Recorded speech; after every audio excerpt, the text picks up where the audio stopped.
Welcome everybody to the second workshop with Map the System Canada. Map the System Canada is sponsored by ACCO. This afternoon, we will be learning about identifying colonial influences in systems, but first, let me introduce myself and our presenter. My name is Ashley Dion, and I am the program lead for Map the System Canada. Map the System Canada is housed at Mount Royal University, which is located on the traditional territories of the Blackfoot Confederacy, which includes the Siksika, Kainai, and Kainai, Tsuut'ina, and Stoney Nakoda nations. It is also home to the Métis Nation of Alberta, Region 3. To find what territory you are in, I am just going to drop a link into the chat for you guys. There you go, in case you are joining from somewhere different. And our presenter today is Latasha Robe. She was the previous program manager for Map the System Canada, and she currently is the program lead for the Trico Changemaker Studio. She is also a proud member of the Blood Tribe. So join me in thanking Latasha for being here today. Let's get started. Over to you, Latasha. Thanks, Ashley. So I'll just introduce myself a little bit and we'll jump right into things. So as Ashley mentioned, my English name is Latasha Robe. I do come from the Blood Tribe, which is one of the nations of the Blackfoot Confederacy here in what's now known as Southern Alberta. Currently, I serve as the program lead for the Indigenous Student Leadership Program here at Mount Royal University. I am also a master's student at the University of Calgary, a 2023 Indian Collective Changemaker Fellow, and a consultant in environmental sustainability and Indigenous knowledge systems. So I'll be taking the lead here today. So, and my slides aren't going to work. There we go. So to start off, I think something really important is talking about my social location and why I'm here today talking to you about colonization and its role in systems and systems thinking. So like I mentioned, I am from the Blood Tribe. Where I am currently speaking to you from is Calgary, Alberta, which is located in Southern Alberta, which prior to European contact was solely overseen by the Blackfoot Confederacy. These are our traditional territories. Today, the Blackfoot Confederacy and the tribe that I am from has been reduced to a very small piece of land, which you'll see on the screen there in red. I am also a mother. I identify as female. I have 3 children. I am fortunate to have an undergraduate degree as well as in the process of pursuing my master's degree. I also grew up on the Blood Reserve, so I have seen and experienced many of the ongoing colonial structures that are at play in our current society. So I'll be talking to you today. That's a little bit about me and where I come from. So hopefully that gives you an insight into the lens that I will be approaching things from today. So on our agenda today, I'll be going over what is colonialism. For the focus of this presentation, because I was asked by Map the System Canada, I will be focusing primarily on settler colonialism and what that looks like in a Canadian and US context. But we'll go over the various types of colonialism. We'll be talking a little bit about settler versus immigrant and the various uses of terminology, as well as a systems perspective of where does colonialism fit into our ideas of systems thinking and how do we start to map that out. Because this presentation was prepared for Map the System, I will be going over some best practices on how you can start to identify colonialism and map it into your Map the System project. Following that, we'll just go into a Q&A, so you'll have the chance to ask questions following our formal presentation. So let's get into it. What is colonialism? Colonialism can sometimes seem like a nebulous thing that moves. You'll hear it in mainstream media, you'll hear it by lots of Indigenous people, but you'll also hear it from many other people across the globe. So colonialism, by definition, is a practice or policy of control by one people or power over other people or areas, often by establishing colonies and generally with the aim of economic dominance. In the process of colonization, colonizers may impose their religion, language, economic systems, and other cultural practices. Colonization is not just present in Canada, it's present across the globe and presents in many different ways. It also has manifested in different ways based on religion, topography, technology, and various political structures. And I want to note here that I am speaking from within a Canadian context, and we might look at Canada as this, great white North country that doesn't participate anymore in active genocide or colonialism, and that is completely false. So I just want to premise that here that just because there is no active war going on in the ways that we might perceive, colonial violence continues to take place against Indigenous peoples in Canada and across the Americas. So we're going to throw that perception of Canada out of our window right now as we move forward. So like you said, colonialism manifests in many different ways, and there's different types of colonialism. And once we are able to understand the different methods taken, we can start to distinguish between the various tactics that are used in colonialism. And it's important to examine these various types. And so, like I said, we'll be focusing in on settler colonialism today, but these are kind of the two main types of colonialism tactics that have been used across the globe. In Canada, settler colonialism is what is present here. This involves the mass migration with political, religious, and economic factors being prime motivators for colonizers coming to a new area. The outcome is that any local existing populations are largely replaced by the incoming settlers. The colony in question will often exploit any type of natural resources, whether that be things like water, you name it, minerals, labor, all those types of things. And some of examples of these colonies are places like Australia, the United States of America, as well as Canada are examples of settler colonialism. So the goal of settler colonialism, like you said, is the removal and erasure of Indigenous peoples in order to take the land for use by settlers in perpetuity, which means forever. But let's talk a little bit about exploitation colonialism, because I want you to be able to see the differences between these two. Exploitation colonialism is another form of colonization.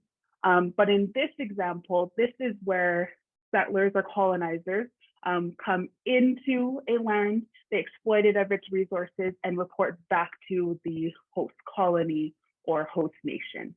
And we see this in places such as India and Southeast Asia, where cheap labor is often exploited and resources are taken and brought back to a settler colony. This doesn't mean that there isn't like hosts and stuff set up. They are set up, but a large influx of immigrants don't come in and settle the land. This isn't a competition. We're not saying which one is worse and which one is better. Both imply large amounts of harm and violence amongst those being impacted by colonialism. So this isn't a competition to say which is worse, but a method of seeing the different tactics that are used through colonization. So sometimes we like to think of colonization as something of the past, when in reality, it is this ongoing process. There's also different ways that we can look at colonization and colonialism in a settler colonialism construct. So you'll hear other terms such as internal and external colonialism. And I want you to think of it in this way. So settler colonialism is kind of this broad thing that continuously happens in the removal of Indigenous peoples from the land. And with the influx of settlers coming in to populate that land and implementing their own systems, governance structures, laws. When we think of internal colonialism, which also happens in Canada, this is the imposition of things like Indian reservations. This is the things like the creation of minority cities, of things like Chinatowns, of where populations are pushed into different areas, kind of out of sight, out of mind. And so internal colonialism is also something that exists as a result of settler colonialism. So like I said, they're multifaceted and move together. Gathering an understanding of these different forms and how they are executed allows us to better understand how colonialism and violence is perpetuated and how it impacts various systems that we are a part of, our various structures that we might also be contributing to. And to better understand colonialism, we really have to look at what is a settler versus what is an immigrant.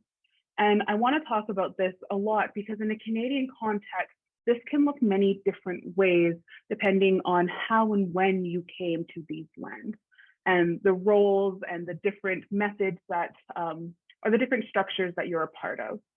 And so I want to go back to something from Decolonization is Not a Metaphor, which is an essay by Eve Tuck. And oh crap, I can't remember the name, but quoted here on the screen, and there are links at the end of the presentation as well. And they describe that settlers are not immigrants. Immigrants are beholden to the Indigenous laws and epistemologies of the lands that they are migrating to. Settlers become the law, supplanting Indigenous laws and epistemologies.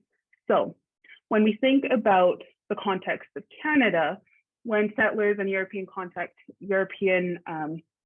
happened, they came in with the intention of removing Indigenous peoples from the land. They supplanted their own governance systems, they supplanted their own laws, and are continuously participating in that process of extracting land from Indigenous peoples. This has been seen through methods of genocide, of violence, of policies, of you name it, everything in between. But when we look at immigrants, we have to think of this in a different way. Immigrants can come to a place and join into the current structures that are at play.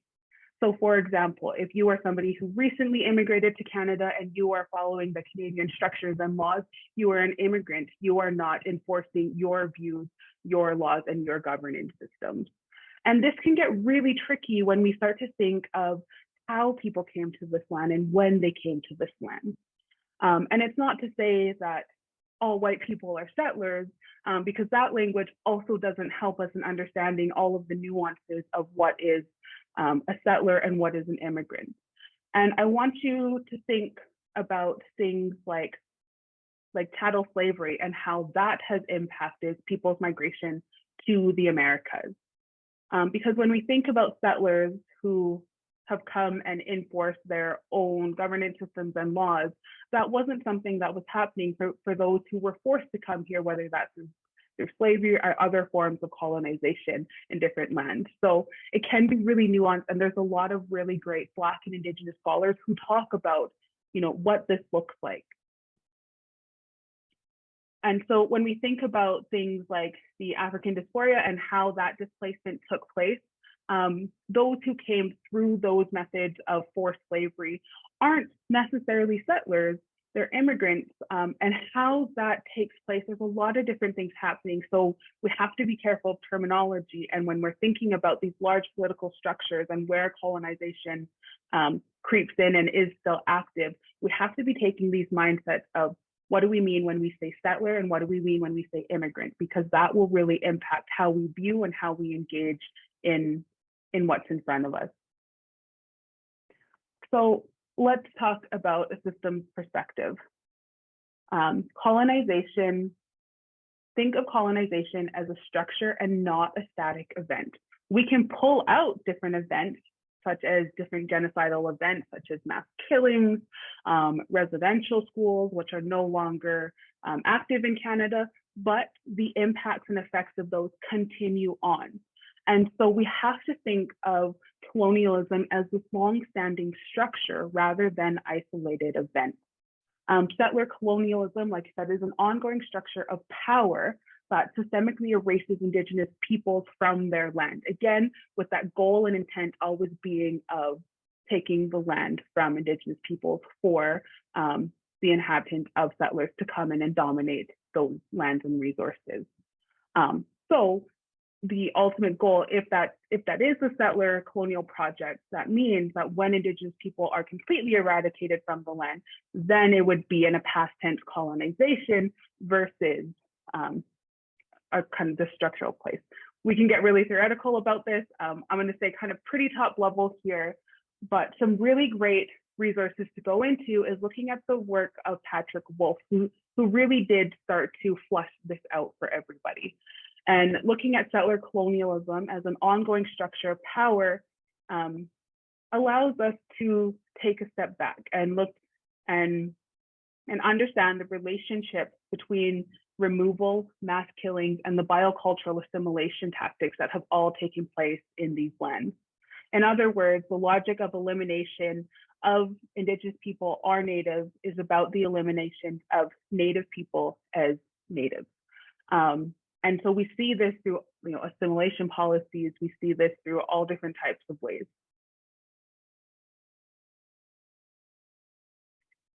And if we're thinking about a systems perspective, we know that in a system, things don't exist in isolation. And the same goes for colonialism. Colonialism doesn't stand alone.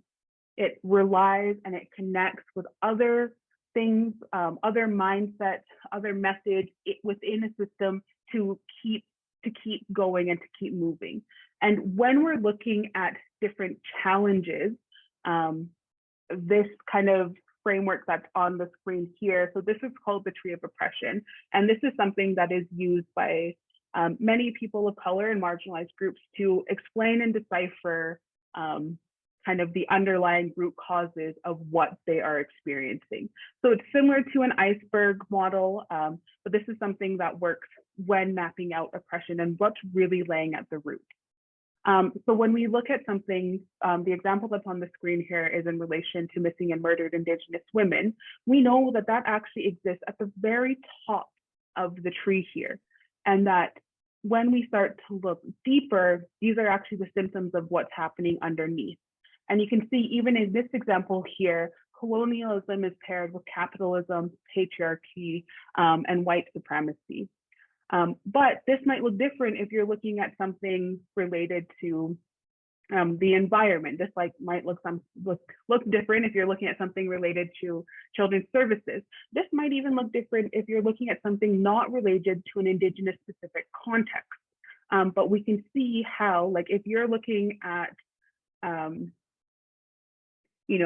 gentrification and the implication of current and ongoing ghetto systems in cities, you are going to want to look at colonialism and how that has impacted migration of peoples here and the different systems and structures in place. So you can see that colonialism always relies on something else. It relies on patriarchy, it relies on paternalism to continuously implement its goal of removing Indigenous people. And so some of these terms that I want to really hone in for people are things like paternalism, imperialism, and their roles in colonization as well. Settler colonialism relies on the intersections of where all of these things lie. So again, if you're mapping out something and how it relates to colonialism, take a look at lots of the work that has been done by Black and Indigenous scholars who have gone into the depths, wading through what is this post-colonial theory and where do we all fit into it. I talked really fast in about 10 minutes, but what I'm going to do, so for students, I did make this presentation in regards to map the system, because that is what you're here for, your mapping system. And in preparing for Map the System, there's a couple things that I want to preface. Everything that I'll be talking about in the next slides here are some of the best practices that can be used, whether you're looking at an Indigenous specific challenge or topic area, or whether you're looking at something that impacts marginalized peoples kind of in the Americas. This doesn't mean that these practices can't also be used elsewhere when looking at different oppressive structures as well. So we'll wade through them and when you have questions at the end, we can kind of go through more in depth. And in preparing for Map the System, I also recognize that students have a limited amount of time in preparing their submissions. And so I kept all of that in mind when coming up with these recommendations for you. So when we start to map out colonialism, we really need to situate ourselves in the challenge that we're looking at. And so it doesn't matter if you're looking at an Indigenous specific challenge, we need to identify our social location. Where are the places that we hold privilege? Where are the places that we don't? And how are we leveraging that privilege in a way that helps to contradict the structures that are in place? This image here, again, is a well-known facilitation tool that is used to help identify where you might hold privilege and where you might not. And as you can see, all of these things kind of fit together. There's no like, oh, wow, I'm all of these things all at once. Or maybe you are. But you can really see that through this wheel, how our society prioritizes those in the inner circle there. And that isn't just upheld, that's upheld in all different kinds of policies and structures. So being aware of how you benefit or don't benefit from these standings is really important. And ask yourself why. Why did you choose this topic? Maybe it's something you do have lived experience in. Maybe it's something that you've seen actively happen to somebody you care about.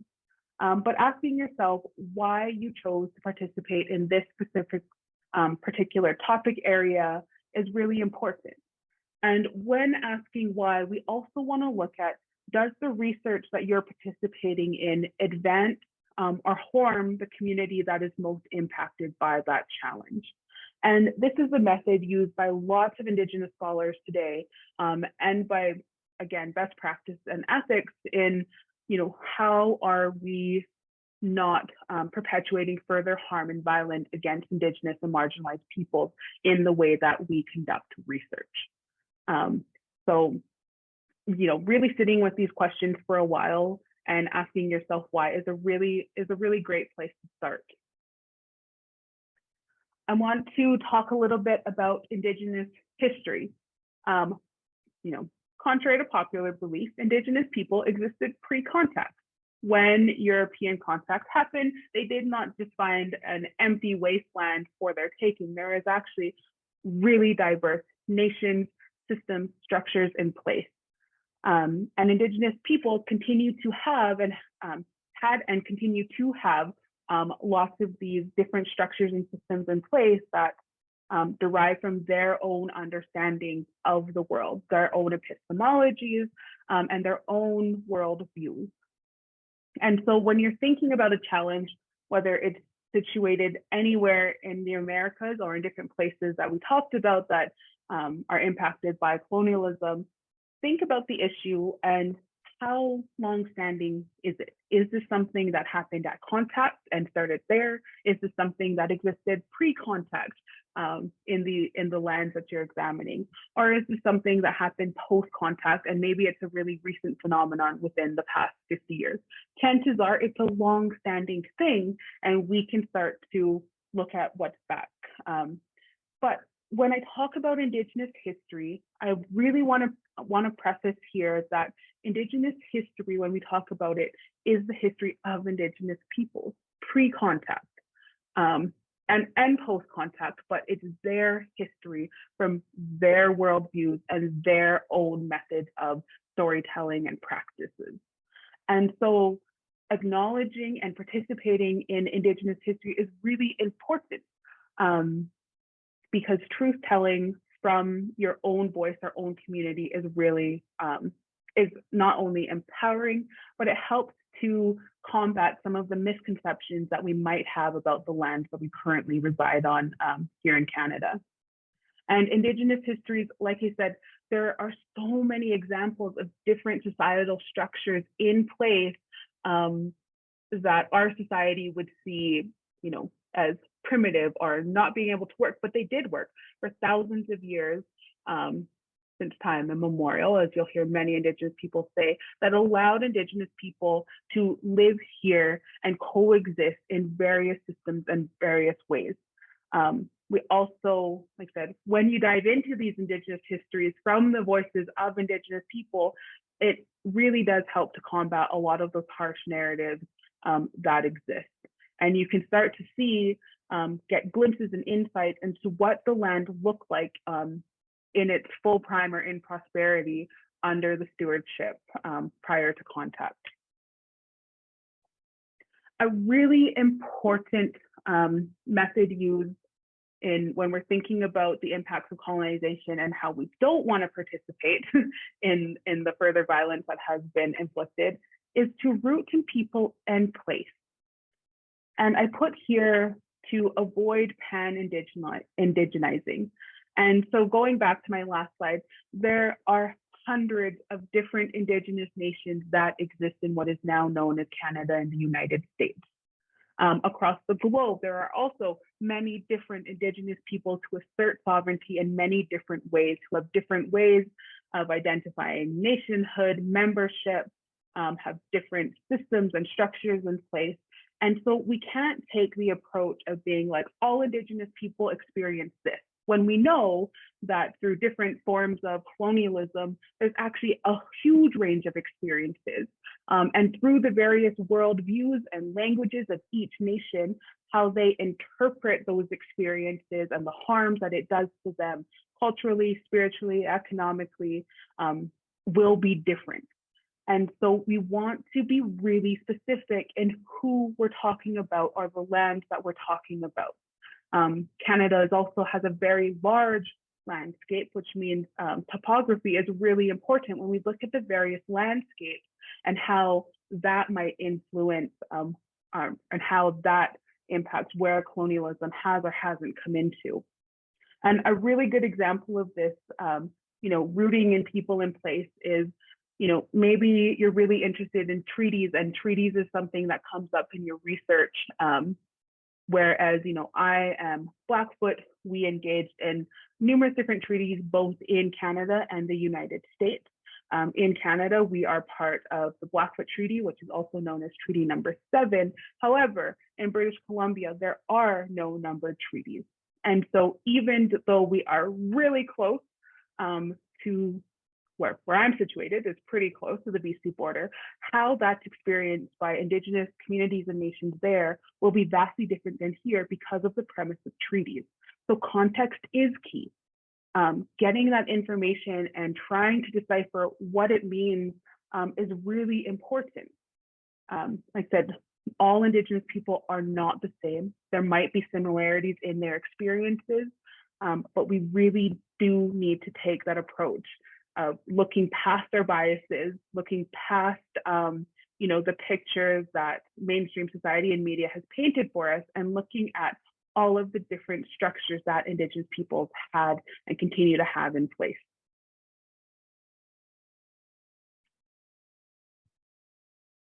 I also want to remind you that terminology matters, incredibly so. In academic research, terminology has actually been a tool to continuously oppress and other Indigenous people and marginalized people. This is a tool. Language is such a powerful tool. And many of us probably speak English, or if you're in Canada, you might speak French as well. Those are not the native languages to here. There are over 500 different Indigenous languages spoken in what's now known as Canada. And each of those languages would also have different terms to describe what they're experiencing. But that's not necessarily what I want to get to here, is that the terms you use in your research, in your map the system presentation, really does matter. And there's two things that I see happen with students, whether you're in your undergraduate or you're a PhD level student, is that they're not using the appropriate terms and language to describe, to emphasize different places. And I want to kind of decipher between these two things. So one, using appropriate terms and language. You might hear phrases like land back, decolonization, indigenization. And again, using those terms, spending the time to understand how those terms are being used by community, by Indigenous people, by marginalized people, is really important. Things like decolonization, again, I'm going to go back to the Tuck-in Yang article, decolonization is not a metaphor. When we look at decolonization as this fix-all thing, we're actually further perpetuating harm and violence on Indigenous people, because decolonization is an active act that we can participate in that returns lands and lives to Indigenous people, rather than it being this metaphorical state. Language is a vessel of cultural stories, values, and norms. And in the United States and in Canada, everyday language perpetuates the oppression of Indigenous peoples.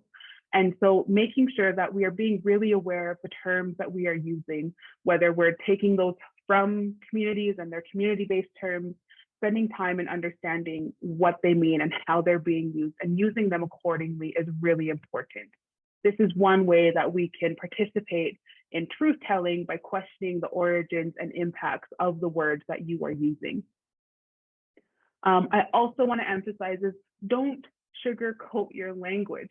If you are talking about genocide, say genocide. This is something that we see existent in all different structures. And a really key example of this is that many people will say that in Canada, genocide didn't exist, but cultural genocide did. They are the same thing. Genocide is genocide, and it leads to the destruction of Indigenous peoples, both their lives, their physical lives and well-being, as well as their land. So we have to be really explicit in the terms that we are using that actually describe the harms and violence that might be experienced by Indigenous people and marginalized communities. Don't shy away from those types of terms, such as white supremacy. If it's making you uncomfortable, spend that time to go back and look at why it might be making you uncomfortable and put that into your map. This is sufficient. This is making me uncomfortable because it actually is perpetuating the mental models that are held in society. And I can see that, I'm living through it, I'm experiencing it. That is really important to, acknowledge those moments of tension in yourself where these mental models might actually be rubbing up against one another. So language is always really important, language and terminology. I've touched on it a little bit, but I want to talk about different research practices. And we'll go into it in a couple different ways in a couple slides as well. But the way that you conduct your research is really important as well. If you are looking at something that is related to Indigenous peoples, you need to be looking at multiple resources, not just what's written in Western academic texts. So be critical. If you are only relying on academic text and peer-reviewed articles, chances are the majority of those articles are written by white hetero males, perpetuating their views onto something else. So be critical. What is the research not telling you? Whose voices are missing from that article? What is the lens and context in which that research is created in? And you can do these with a quick Google search of, who is the author? What type of research were they engaged in? Just because it's peer reviewed doesn't mean that it holds the whole truth. And so being critical of who and what information is available to you is really important. It's also, I would argue, more so important to center marginalized voices, stories, and perspectives. And this is where we talk about the numerous forms in which knowledge is disseminated, and entering into community spaces with the intention of not further perpetuating harm. And I want to make note here, I've seen lots of students do presentations on missing and murdered Indigenous women, on the overrepresentation of Indigenous children in the child welfare system. And MAPA system actually encourages you to do interviews. But imagine how re-traumatizing it can be to approach an Indigenous community and be like, please tell me about all of the women that are missing from here. We don't want to do that. we don't want to re-traumatize. And there are tons of resources such as podcasts, children's books, news stories, Indigenous-made documentaries, Black-made documentaries that talk about what we might be researching, by communities, through their own voices, through their own storytelling metrics. So rely on those. Because like I said, I know Map the System has such a short time. Chances are the majority of you aren't getting ethics approval to participate in the research that you're doing. And you could be looking at a really heavy topic that can harm others by asking inappropriate or insensitive questions. So, think through that process of how you're engaging and extracting knowledge. So speak with or seek out stories in an ethical way. And there's all different types that we can make sense. Is a good question to ask yourself is what you're doing and how you're doing it supporting the status quo and the impacts that extractive research has had continuously on Indigenous people and marginalized communities. When you're creating your systems map, history matters. We talked about Indigenous history, but we also have to, like I said, if we're thinking about settler colonialism as a structure, not an isolated event, that means that what you're looking at probably has happened multiple times in Canada's history and in global history. And so map it out, looking back and seeing, you might think that this is something that only existed in the last 10 years, but it probably hasn't. It's probably manifested in a few different ways and has looked a couple different ways if you map it out over a period of time. And so the example that I have here on the screen is from Team Gasunin from Map the System 2019, who was looking at missing and murdered Indigenous women in Canada. And they mapped out all of the different Canadian-specific colonial policies and structures that have been implementing, leading to continual violence against Indigenous women. And you'll see that, they put European contact. And that's really important because we know these genocidal behaviors and tendencies were happening right at contact. You'll see things like the Indian Act, all of these various things that do fit into there, even though you're like, it might be a 100-year-old policy, it still has weight and influence and impact today. So looking back, looking at what policies might be in place, whether that's in Canada or the US, or maybe it's an international policy or an international worldview, things like terra nullius and how that has impacted how settlers have come to the land and continue to perpetuate violence. So looking backwards is really important and mapping that out so that you can see that it's not an isolated event. And similar to my last slide, think about what has been removed. What has been removed from society and what has been put in its place. And we can think of this in terms of, what were Indigenous family structures? What were the economic trade systems that were in place pre-contact, and how were they removed and what were they replaced with? The trade systems that we currently have haven't always existed here, and there was something previously that was in place. So how was it removed? Why was it removed? Will also give you these really good insights in mapping out your system. If we avoid doing that, we are continuously participating in Indigenous erasure, which is the erasure of Indigenous histories and voices from the land. And Indigenous erasure can look many different ways. Indigenous erasure can look like the removal of Indigenous voices in mainstream media. It can look like the erasure of Indigenous place names on things like mountains and waterways and landscapes, which really do have impacts on those nations that they are a part of. So Indigenous erasure, be aware of it and, be conscious and not actively contributing to that same structure. Talking really fast again. I want to make sure that we have time for questions, so I'm going to rush through this last slide here.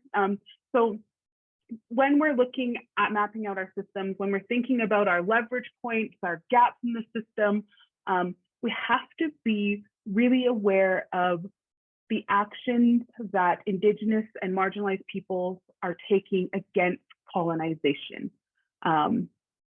Community action and active resistance, acknowledging them, looking at what's happening in community on a grassroots level is really important. And while these approaches might not seem like something where it's like, that's not going to make international change, it's really important to those communities. And these are the methods in which they are able to hold on to their individual Indigenous structures or community-based structures, worldviews. This is where stories are shared. And so it's really important to, acknowledge the vital importance that those grassroots initiatives have been in combating colonialism and continue to play. We also have to give thanks and recognition to Indigenous and marginalized people where and when it's due, and this is everywhere. So thinking about the role that Indigenous people have had in climate action, not just recently, but over the past 100 years. And we can look at, lands that are stewarded by Indigenous peoples in the Americas, and how that has played out. We can look at all of these different ways that Indigenous peoples, despite colonization, have continued to contribute to the larger society. And looking at those examples and giving thanks and proper recognition where it is due in our systems maps is really important. Sometimes we think of our solutions landscape as these really big national projects, but they actually don't include any Indigenous voices. When we're looking at things like climate impact and climate change, we have to be speaking with Indigenous peoples and recognizing the actions that they took pre-contact to sustain the land, to live here in a sustainable way, and the actions that they're taking today to return back to sustainable measures and practices. And this can be true in many different areas. And so I leave you here with a quote from Dr. Little Bear, who's actually from where I'm from. shout out to that guy. Is that no matter how dominant a worldview is, there is always another way of interpreting the world. Different ways of interpreting the world are manifest through different cultures, which are often in opposition to one another. One of the problems with colonialism is that it tries to maintain a singular social order by means of force and law, suppressing the diversity of human worldviews. And so this is pulled from his paper, Jagged Worldviews Colliding, and he's talking about when different worldviews come into contact and how we're kind of left in the spaces in between. And there's so much value and culture add when we are able to step back and really build relationships in our understanding of complex challenges. So I encourage you, there is really rich histories everywhere across the Americas, deep-rooted Indigenous histories and practices. So, don't shy away from those things, but be ethical in the practices that you're using to engage with Indigenous peoples, and remembering that colonization is not a static thing. It's not over, and that resistance methods and revitalization methods by Indigenous and marginalized communities are so incredibly important and valuable in looking at different ways that we might intervene in different systems and structures. Okay, I'll stop.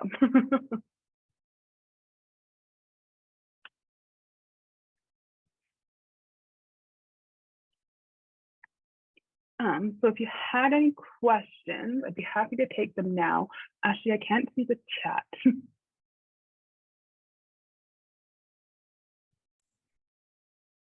You should be able to see it if you stop sharing.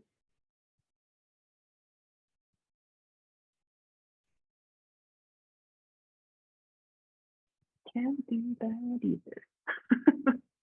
No. Oh, there we go.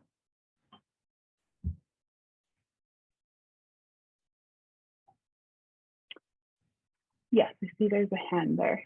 Go ahead. Hi, thank you so much for the presentation. I have a question in regards to sort of capturing the history when we are mapping our system. So for instance, I am working on sort of analyzing and really just working on health inequities that exist in Ontario. And one of the issues that I find myself coming across is that I'm specifically talking about inequities that are experienced by BIPOC population. And I realize that each one of them, so for instance, Indigenous population, Black population, all the other populations, they have unique histories that are sort of impacting their health outcomes. And of course, this is like not like a dissertation, it's a very, small research paper. How do you sort of suggest that I do justice without having to, because like I am struggling on like what history should I include in this context. Obviously there are so many diverse histories and I don't want to leave anything out, but at the same time I also want to sort of do the populations that I'm sort of writing about justice. Yeah, and I would recommend being really explicit in that. The hardest part about Map the System is being able to draw boundaries on your system and what you're looking at. And so because you're looking at a BIPOC population, what are those instances where there's common experiences, and really honing in on that. And in your context section, mentioning like sometimes we just have to be really explicit when we say that there are multiple experiences, whether that be a Black Canadian, an Indigenous person in Canada, in healthcare and healthcare outcomes, but we are looking specifically at where these things overlap. And that might be an example of maybe through your research, you recognize that, all of these populations are experiencing something that the general white settler population is not experiencing. That might give you an indicator of where you might want to narrow in on. I do recognize that with Map the System, there's such a short amount of time. So it can be really hard to be like everybody and everything all at once, but narrowing your scope. So are you talking about an Alberta-based context, because Alberta-based context versus an Ontario-based context will also look different. And so maybe drawing the parameters not necessarily around people, but around a political context might help serve you well here, because you can talk about that context and how it pertains to specific provincial policies, and how violence is perpetuated against people of color in those different healthcare systems. But you can also, that way you can be like, and here's what somebody else in a different province is doing to address this, and how might we implement this here, and how does that work or not work. It's also really important if you are looking at a urban versus rural setting, because those can be really interesting distinguishing factors as well in health and healthcare. Again, didn't answer your question directly, but narrowing in your scope a little bit more might help. That way you're able to speak about a shared experience, acknowledging all the different experiences, all the different histories and ways that people have come to Canada, but narrowing in on a shared experience. Yeah, no, that's very helpful. I am actually just focusing on sort of the like the overlapping of the socioeconomic factors that for instance, income that is disproportionate for BIPOC communities versus the white community. But that's very helpful. Thank you. And policy is really important there as well. So yeah, even if we're not making mention to a specific group, we can talk about things like the Indian Act, even though that doesn't impact Black Canadians, it does impact Indigenous peoples, but we can see similar policies in how people have come here and how different policies have impacted them and lessened their economic opportunities in Canadian society. So again, those shared experiences, even though there's multiple policies at play. Absolutely. Thank you. Yeah. There's another hand there. Yes, hello. Thank you so much for sharing your perspectives. I'm having a great time listening to what you have to say. I wrote this on the chat, but I thought I asked you verbally also. I've worked, before coming to Canada and working in cross-cultural relations here in Calgary, I work with Indigenous groups all over Latin America and Africa, etc. And the structure of colonialism is not as evident in some countries as in Canada, but what is really evident is the culture, the mentality of people, right? So for instance, the use of the term evolved to refer to in West Africa, to refer to Indigenous people who speak not just their Indigenous language, but that have learned a European language. And people use the term evolved without realizing, exactly what it means, right? So when you explained it to them, they go, oh, right. So I would like to maybe hear from you what you think some of those examples in the Canadian context might be, right? So what are some of those things that non-Indigenous people do innocently that might be just a manifestation of their brains have been, or their cultures have been affected by a colonial structure? And what can we do about it? How can we talk about it? Yeah, absolutely. I think one thing, I'll give you a tourism example. So when we look at tourism, and tourism is seen as this great thing that boosts our economy, but we can also look at something like there's a trend for lots of Canadian citizens to buy properties in Mexico that are also on different Indigenous lands. And we really have to look at the settler psyche. And like you're saying, what are those mental models and underlying values where they might not see that as harmful? So using words like exotic. Indigenous lands are not exotic. They're actually, again, these systems and structures that are well developed and as civilized as other systems and structures. So language is so important. And in the tourism example that I'm giving you, we can see how, where it's like, well, tourism is great because it feeds the local economy. But when you hear the firsthand experiences of, snowbirds going down to Mexico and coming back, and they're like, oh, it was a great experience. It was a wild, exotic, naturist place, and I got to see the local peoples. When we switch that narrative, it's actually those economies have become incredibly reliant on foreign economic systems to serve their economies. And that exoticism that they're talking about is actually the Indigenous peoples who are coming in and working for low wages. Yet that settler psyche and mindset is, those thinking that they can go into a place and have the right to be comfortable in another people's place of origin. And so it exists and pops up in so many different ways and examples that it can be really hard to pull apart sometimes. And that's why I was mentioning that context is really key. So when we look at something like, and you'll hear phrases like that here in Canada as well, where people be like, well, I don't speak my Indigenous language because I wanted to go to school. That in itself an example of how colonization has gone inward and is being manifested in thinking that the English language is the most important language, when we know that it's not, or that the only way you can succeed is through speaking English and going to school in a Western format, which isn't the only form of education and community-based learning systems. So it does present, and it can be tricky and hard to pull them out sometimes. Yeah. Yeah, thanks so much for that.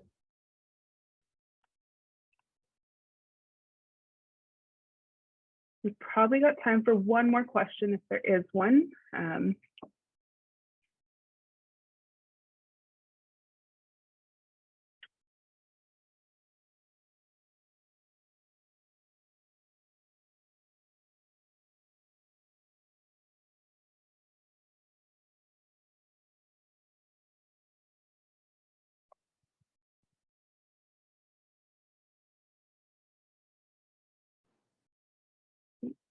Well, if there's no questions, Ashley will send out a copy of my slides. The reference sheet is yours to use. There are so many. I had a hard time being like, I can't reference, 50 different Indigenous scholars, but I wanted to. But the ones that I have laid out, you've seen them quoted throughout the presentation. Dig into them, read them. Jagged Worldviews Colliding is a really great one. Oh, there's a hand again. Go ahead. Yeah, I just wanted to make a quick comment about the point where you brought up that if someone is working in a space where they, for instance, want to interview an Indigenous person or any member of marginalized community just to talk about their experiences. Instead of interviewing, I do find that there are so many resources, especially on social media. There are so many prominent people, and they have a community that actually talk about their experiences. So that could be another way of sort of gathering that firsthand. And obviously we have books, we have podcasts, we have so many different ways of looking and hearing these stories. But I do find that social media is also a great place to hear those firsthand stories. Absolutely. Is it Isha or? It's Isha, yes. Isha, okay. No, that's a really great point. And we hear things like Black Twitter and Indigenous Twitter. If you see something trending in there, chances are there's a conversation happening about what's being experienced in the moment. And so social media, like I said, look in these unconventional places where people are building community around. Community might not look like getting together in a coffee hut and sharing stories. It might look like, sharing stories thousands of miles away of Indigenous people.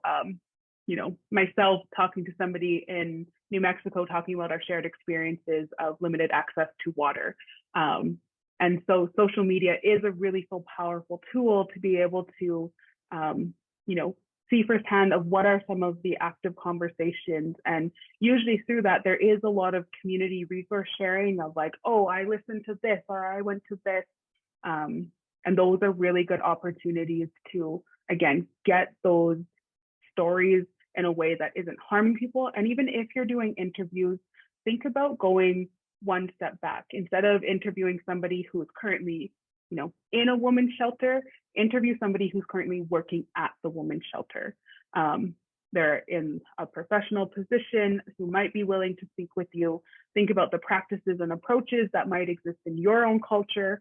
So in my culture, we would never, if I wanted information about something that is experienced by menstruators, I would not select somebody who isn't a menstruator to go and talk to somebody about that. This isn't to say that information shouldn't be shared, but there are different practices that are used by different communities of how they share and receive knowledge. So trying to be aware of those different protocols that might be in place is really important and when we're engaging in community. And if you are Indigenous or a marginalized or racialized person, look inward at your own experience and knowledge systems as well. Your experience is important, your knowledge is valuable. So don't shy away from using your own examples and experiences in your research. Media Indigena is one of my favorite podcasts. They laugh a lot. They make me very happy. So thanks everybody for coming and listening to me for the past hour. Hope you have a great rest of your day. Thanks, Latasha, for sharing your knowledge. We appreciate it.